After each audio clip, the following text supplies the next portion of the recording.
Hello dear students, क्या आपको भी ऐसा लगता है कि मनमोहन सिंह जी की सरकार ने और खास करके मनमोहन सिंह जी ने देश के विकास में कोई योगदान ज्ञापित नहीं किया? अगर आपको ऐसा लगता है तो आप बहुत बड़ी गलती कर रहे हैं, क्योंकि शायद आपको नहीं पता कि 1991 में जब भारत सरकार एलपीजी पॉलिसी लेके आई, प्रधानमंत्री पीवी नरसिम्हा राव की सरकार के समय, उस समय हमारे देश के वित्त मंत्री मनमोहन सिंह जी थे। उस समय भारत के पास मात्र 15 दिन के लिए विदेशी मुद्रा भंडार बचा हुआ था और हम लोगों ने आईएमएफ के साथ एक समझौता करके वहां से एलपीजी पॉलिसी लाने की बात कही, अपनी क्लोज इकोनॉमी को ओपन इकोनॉमी में बदला और हमारे देश में जो उस समय लाइसेंस व्यवस्था चलती थी हर छोटे मोटे व्यापार वाणिज्य के लिए, उसको डाउनग्रेड किया, उसको खत्म किया।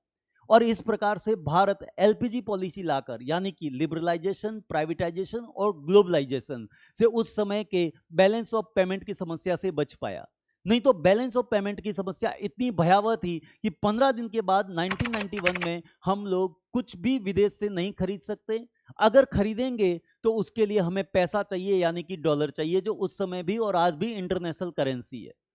प्यारे बच्चों, उस समय हम लोगों ने अपने सोने को बैंक ऑफ इंग्लैंड और बैंक ऑफ जापान जैसे देशों में गिरवी रखा और वहां से हम लोग एलपीजी पॉलिसी अपनाते हुए अपने बाजार को विदेशों के लिए खोलते हुए आगे बढ़े। और इस प्रकार से भारत सरकार धीरे धीरे पूंजीवादी अर्थव्यवस्था की ओर अग्रसर हुई और हमारे देश में विदेशी मल्टीनेशनल कंपनियां लगातार बढ़ती चली गई।